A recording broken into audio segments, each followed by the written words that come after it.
So Beckham brought you here. Yes. I spoke with him before I came. His son's a big Arsenal fan, Romeo.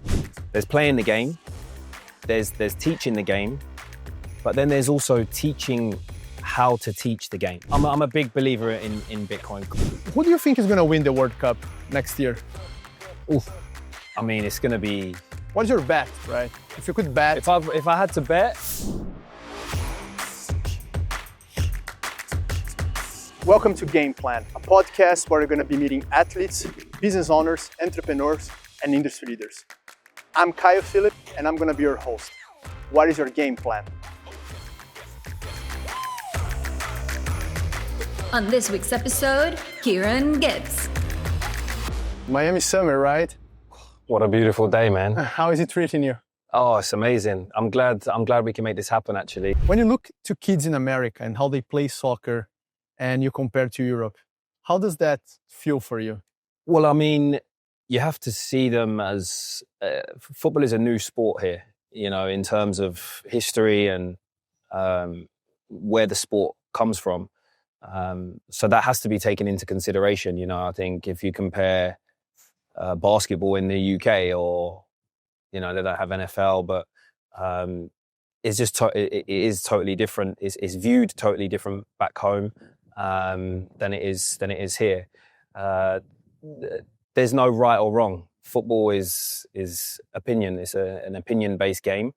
But I definitely think that there is an appetite here. And I think that people are looking to not recreate what's back home, but definitely take some of the core values of football from Europe, and instill it here.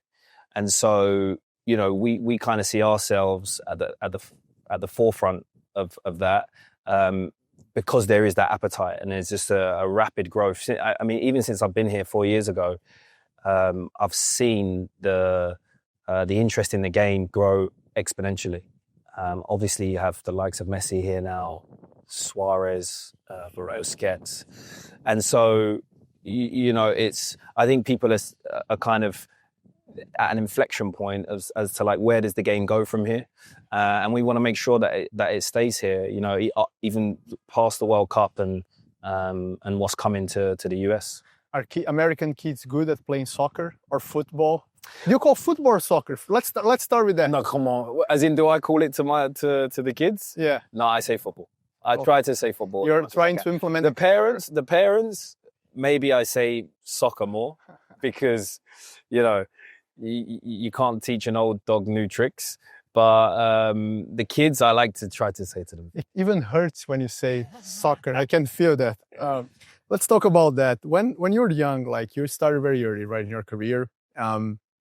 What was the main drive for you? What was the kick that got you to say, all right, I want to be a soccer player. I'm really good at what I do. I didn't think about it as like I was really good. I didn't know that I was that good. And also you struggle to remember. I struggle to remember my earliest days playing. My first team was a team called Pearly Panthers, which was a local team. But I was just obsessed with playing football. I didn't know if I was good or not good compared to. I used to think that there was other players in other teams that were amazing, and I always just loved being on the pitch with a ball in my hand. Baby pictures, I have always a football in my hand, and it just started from there. I guess my dad was a big football fan, Liverpool fan. Randomly, he was born on Liverpool Road. But my mum's side of the family were all Arsenal fans, and they used to watch all the games when we were young on TV. I remember my first World Cup, watching Michael Owen, and then thinking like, wow, this game is just amazing. And so, yeah, my journey really started kind of from there. So when you were growing up, who were your idols back then? Oh, I mean, I cannot forget Michael Owen from that 98 World Cup. That will just is an unforgettable memory of him scoring against Argentina and those iconic times. And then I think as I grew, my first academy was Wimbledon. So there were players in the first team when I joined that academy that I really looked up to. players called Joby McAnuff, Nigel Reo-Coker, countless others really. But then probably as an Arsenal fan as well, I love Dennis Bergkamp. I just loved him, like the way he played the game, and I played kind of similar position to him in my young years, and I just loved the way he played the game. It's So I would say also R9. R9 was just like so iconic. In his Brazil kit with the Nike Tiempo boots, it's just like you can't beat those times. Yeah, for me. yeah. It's interesting. You didn't say Pelé, Maradona. Yeah, I think that they were like Ronaldo. You were already playing, right? When Ronaldo Yeah. But R9, I mean, R9. Yeah, R9 is, for me, as a kid growing up, what more could you want than watching that? It was just such a beautiful time. Was there any particular game or time that you were watching that you were like, that's what I want to do in my life. That's where I want to go. I want to be a professional soccer player. But I would say yes, but that didn't come until around 15. Around 15. Before that, I'll be honest, I didn't know you could do it as a job. Like, I didn't know it was like I didn't understand that it was like a job that you could pursue as a career and like that was your thing to do until I was 15. And you stay 10 years on Arsenal. Yeah. That's unusual, right? Yeah. How was that experience for you, playing 10 years there, having Arsene Wenger as your coach? Yeah, I mean, I was actually there longer. I was there over 10 years. I was there over 10 years because I was there as an academy graduate from 14. So it's a weird one because it's like I didn't really know any different at that age. I went to Arsenal at 14 from Wimbledon. And I think now that I've finished and I haven't played for a couple of years, you have more time to digest and look back. And I honestly took a lot of my football education for granted, I think, because I just thought at that time that was the standard and that was how you learn football and that's it. So I didn't really know any different. That's why, now I'm trying to teach the game and trying to give the information that I've learned throughout my career and try and give it to other people. That's like a whole different world. It's like a whole different world. And that was a big learning curve for me over the last year, is that there's playing the game, there's teaching the game, but then there's also teaching how to teach the game. Because we have to overlook all of our coaches and we have to try to tell them what we want for all the kids. But yeah, going back, like, I mean, it's hard for me to compare it to anything else because I was there for so long. And then obviously I moved to West Brom after, but it was an incredible period of my life, where I managed to live my dream. I feel super fortunate and blessed to have done it. And I didn't really have time to think about it then. You just always look for the next game, the next training. And the next game plan. The next game plan. Right. Exactly. But you were playing, you had a great coach, right? And do you see yourself now as you want to be the next Arsene? You think you can do that? I don't think I don't know if I would like to coach, honestly. I think what I have now in 1FC, I think is something that I feel more connected to, rather than coaching one team. But that's not to say that it would, I don't completely write anything off. But if I was going to be a coach, of course, all of the values and the lessons that I learned from him, I would transfer that for sure, because he's one of the best managers to have ever existed. So again, like, I'm just super grateful that I got what I got from him during that time. And yeah, I use it now when I speak everyday football to the people at 1FC. What is the common traits that you've seen playing over 200 professional games in good coaches? Honestly, probably values. I think values. And I think that just doesn't run in football. It's a team, it's an organization. So that's also what we have to focus on with 1FC is who are we? Like, what are our values? Because that's going to be the foundation of anything successful. I also have my co-founders Blaise and Sylvain, who, they went to Clairefontaine, which is in France, the best football school in the world. And they have their own values as well. And so we try to make like a hybrid of both. And I think that that's the most important thing. People tend to think that to be a good soccer player, we are just born with a talent. Is that true? No, it's not true. It's not true. And I say that because I'm an example of it. I think I had some talent, but I definitely think I applied myself in the right way at the right time. And I think that I tend to not believe in luck.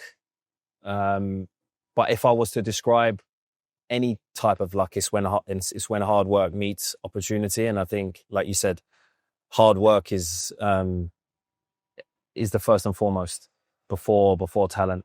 For us at 1FC as well, that's extremely, extremely important. We try to instill that every single day, not just with the kids, but with the coaches and everyone that works in the background. We all have our roles to play, and you have to work hard. You have to work right. Have to wake up early. Have to work harder than other. And maybe that's also why soccer in America is not as developed as basketball, because you don't have kids, or you didn't have kids 30 years ago playing soccer as you have right now. So I'm sure soccer is in a positive trend in America, that I'm sure. And with 1FC, obviously, with schools like yours, coaching facilities or training facilities, I'm sure this is changing the game, right? You have that culture of soccer, and plus you have the environment, the terroir that helps kids to develop. You've been living in Miami for 4 years now, right? How long? I've been here 4 years. 4 years. Yeah, I moved here in July 2021. 2021. So you moved here during the peak, the COVID peak, the bond, Yep. the crypto peak. Yeah. Right? Yeah. And you played for Miami for 2 seasons? That's right. 2 seasons, yeah. Bit of a crazy time. I didn't really know where I was going to have the next stage of my career when I was in my last year at West Brom. I had a few different decisions to make. But honestly, I'm very happy now looking back. That was 4 years ago, over 4 years ago. Very happy that I made that decision. I think I always wanted to play in a different country. And I just think that move, really packing your bags and going to another country, I think is very important life experience. It grew me up a lot. I had to do a lot of things for myself that I probably wasn't used to. One of the fortunate or unfortunate things when you play professional football from a young age, a lot of things are done for you so that you can focus on the pitch. But I think coming here really opened up my eyes to different parts of the world, different culture, and I'm loving it. What made you move? What was the kick for you? I think I just saw. I saw room for potential for me to have an impact here, as opposed to other parts of the world. I knew that it was growing here because obviously the franchise was new and David was behind it. I had lengthy conversations with him about the project and football in America. So Beckham brought you here, or he convinced you to be here? Yes. I spoke with him before I came. Obviously, we didn't play together, but we were involved in a squad or two, and he used to come. His son's a big Arsenal fan, Romeo. So he used to come to the games a lot, and we knew each other. So yeah, I spoke with him. I spoke with Phil, the manager at the time, and it was really them that convinced me that this was the right move for me. The good decision to be in Miami was Beckham's guidance or support, one of the few. And of course, he was investing at Inter Miami at this time, and you were one of the few players that, or one of the biggest stars he brought in the beginning, and now with Messi. But how does soccer will survive in America post-Messi? Well, they have the World Cup next year. which is, the biggest sporting event in the world. I think it's the biggest event in the world. I don't even think it's the biggest sporting event. So, the World Cup is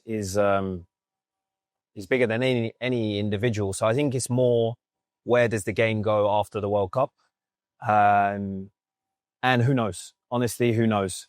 I think that they have a big opportunity to capture the world's leading sport, and make it last here forever after this.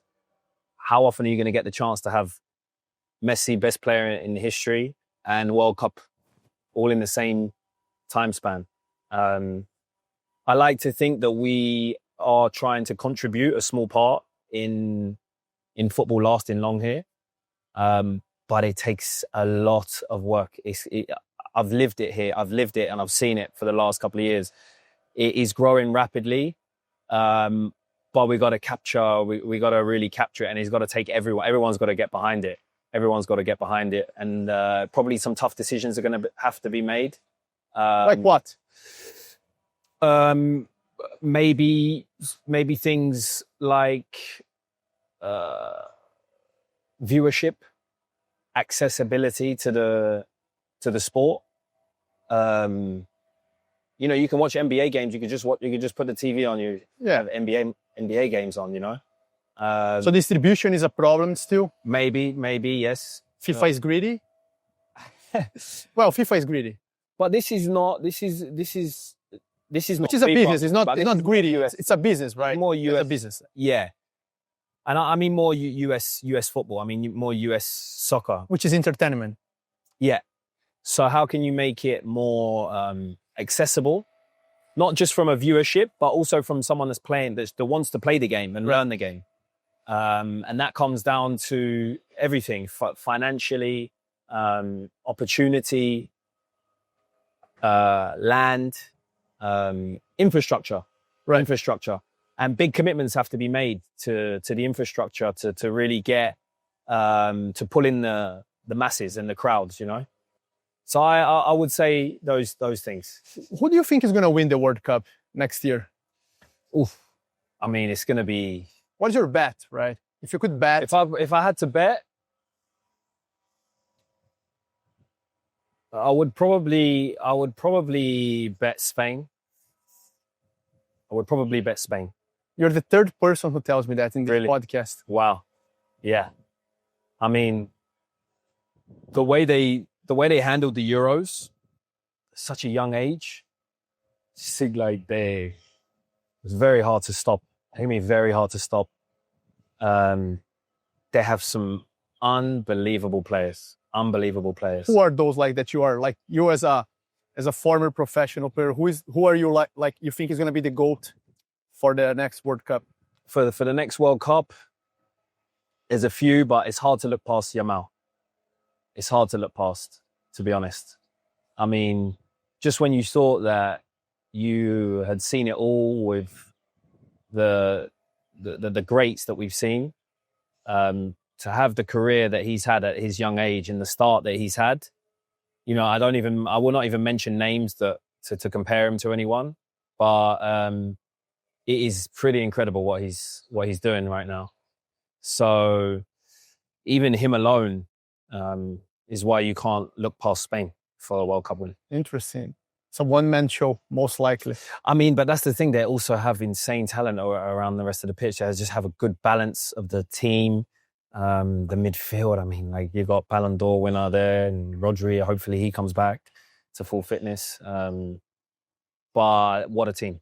When you think about your time playing, who was the GOAT for you? Who is the player that you played against that you were, wow, I'm scared today. I'm gonna play against him. I would honestly say as Eden Hazard. I think he was in a different league. I mean, the year 2015, I think it was, when we just fell short to Chelsea. He, for me, single-handedly won the league for his team, and they could just really defend a lot, and rely on him. He was unplayable. He was unplayable at times. And when you think about the MLS these days, and you played here, you scored at the Inter Stadium. Yeah, right. It was great. That's right. Great score, great goal. I'm sure that Orlando still remembers that day. When you move to Miami and to MLS, and you see the difference of talent, what is your feeling about how Europeans play and Americans play in the professional league? Well, you have a lot of non-US players in this league. You have a lot of South Americans. Right. They're heavy influence from that region. So I see it as a similar, kind of like a hybrid between the South American Spanish style, and then also a US style that is very, how can I say, gun-ho. I think the tactical side of the game is focused on less, and it's more about it's very end-to-end entertainment, just like you have in basketball, right? And right. Just like you have in NFL. And so I think that is probably the big difference between US football and European football. European football is a lot more tactical. It's more like chess. The game can be slow, and then it's very, very quick. It's very, very quick. In America, it's just quick all the time. It's just end to end. It's there's not much structure to the game. There's not much story to the game. It's just a heavyweight boxing match with people throwing wild swings. And I think that's the biggest difference. And when you came here, obviously you Americanized even your pay, right? You decided to accept salary in crypto, in Bitcoin at the time. I think it was a good decision, right? In 2021, Bitcoin was what, 40K? Yeah, I don't even remember. I think it was around actually 50. 50K. Yeah. So now it's like over 100,000. Yeah. Was that a good decision for you to accept your salary in crypto? I mean, I hope so. So far, so good. But I think more so than the price or what was gained or lost. I think it's more the reason why I announced that was more because of the meaning behind Bitcoin and the values again behind Bitcoin. I think they're extremely powerful in a society like we have today, and that was why I announced it, because I wanted to raise awareness on something that maybe people don't really understand. I was fortunate enough a few years before I moved to Miami to study it and as best as I could and understand it, and I want the same for other people. And so I know I have a big following. Sorry, not a big following. I have people that follow me and right. are interested in what I do, and I think that's one of the it's one of the most important things to try to get people to understand. Right. You know, advocacy, right? You're advocating for a new something that I believe is good. So you still believe in crypto, obviously. Something that you still believe that Bitcoin. I'm a big believer in Bitcoin. Crypto, I honestly don't understand enough about the rest of the crypto industry. I understand a few things, but yeah, I would have to fully understand it before I can advocate it. But I understand Bitcoin enough where it gave me the confidence to let people know that this is something that I engage with. What was the craziest thing that happened to you in Miami so far? Because Miami, only in Dade, right? Only in Dade is crazy things that happen in Miami. And what is the craziest thing you've seen here in this town? Good question. It could be in soccer. It could be in life. It could Yeah. Miami is a crazy, wild place. For let me think. Like a player accepting salary in crypto. That's in Bitcoin. That's the beautiful thing about Miami is that people are more open here to having those kind of discussions, and that's also why I moved here, because I realized that the city was very forward thinking in that way.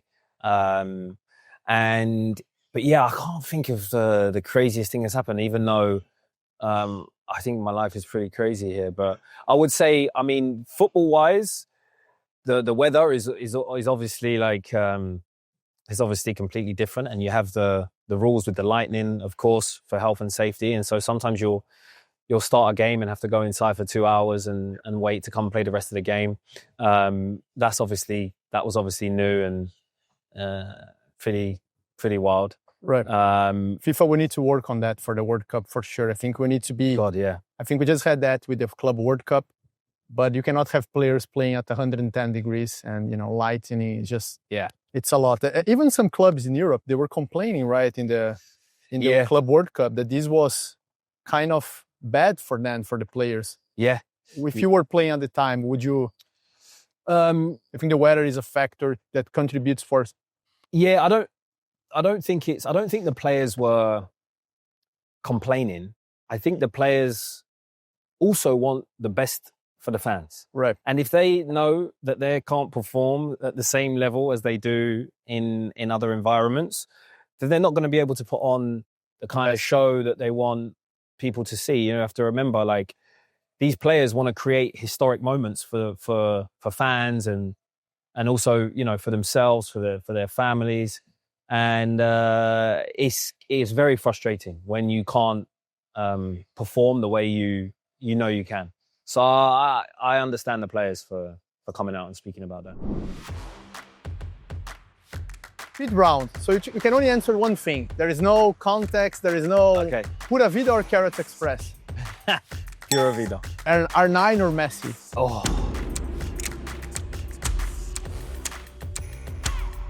Messi. Pelé or Maradona? Pelé. London by night, by the evening, or Miami after hours? London by evening. I agree with that. London by evening. Classy as it is. Yes. Crypto or cash? Crypto. Crypto it is. What is your favorite restaurant in Miami? There's a place called Sonny's. Sunny Steakhouse? Sonny's, yeah, I like Sonny's. Very good. Yes, it's very nice. There's also a place called San Lorenzo in kind of like Little River Way. And also the same ownership is another restaurant in Coconut Grove called Cotoletta. Cotoletta. It's very nice. Only does one dish. What is the dish? The dish is a Milanese, like a veal Milanese. And then they have at the other restaurant only three dishes. Like Argentinian Milanese or Italian Milanese? Italian. Italian Milanese. Yes, Italian. Check it out.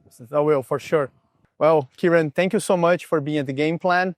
Appreciate the weather is sunny as in the pitch, right?